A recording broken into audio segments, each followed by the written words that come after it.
plein. Merci, Monsieur le Président. Monsieur le Premier ministre, depuis 4 ans, cette majorité a pris un certain nombre de funestes décisions. Par exemple, sourd au conseil de bon sens, vous avez décidé de chasser les maires de l'Assemblée nationale.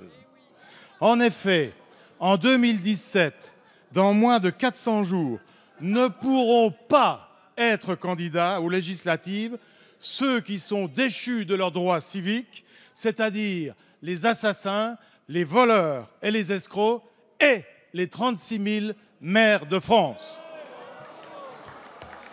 Autre exemple, là aussi, sourd aux mises en garde, le président de la République et le gouvernement ont diminué les dotations dues par l'État aux communes dans des proportions extravagantes.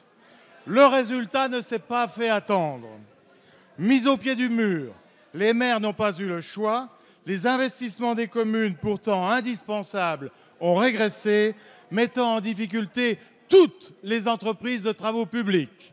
Dans quelques jours, le président de la République va se rendre au Salon des maires. D'ici là, pouvez-vous, Monsieur le Premier ministre, lui dire que lui, président, doit absolument annoncer aux maires qu'il recule et qu'il renonce à ponctionner une fois encore les finances communales. Il a fait fausse route, soit, mais il est encore temps pour lui de faire amende honorable. Chacun ici connaît le célèbre précepte latin « Peccare idem bis aut viris sapientis est ». Ce n'est pas celui que vous attendiez, je vous le traduis. Commettre 2 fois la même faute n'est pas le fait d'un homme sage.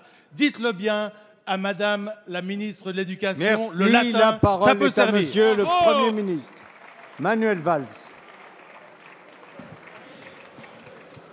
Monsieur le député, nous avons, je crois, apprécié la modération de vos mots. Si, Monsieur Jacob, je réponds aux députés de votre groupe et avec immensément de plaisir. Et la réponse va être courte. Premièrement, mettez-vous d'accord, d'abord, avec les candidats aux primaires de votre formation politique concernant les collectivités territoriales et expliquez au Congrès des maires comment vous allez faire si vous arriviez au pouvoir et soyez respectueux d'ailleurs du choix du peuple français. L'élection a lieu dans 1 an et en général tous les pronostics 1 an avant une élection présidentielle ont fait fausse route. En tout cas, c'est le respect du peuple français que d'attendre son choix avant déjà de tirer des plans sur la comète. Mais vous allez expliquer à l'occasion du Congrès des maires comment il y a une cohérence entre la question que vous venez de poser et la volonté de faire 100 milliards d'économies, alors que nous savons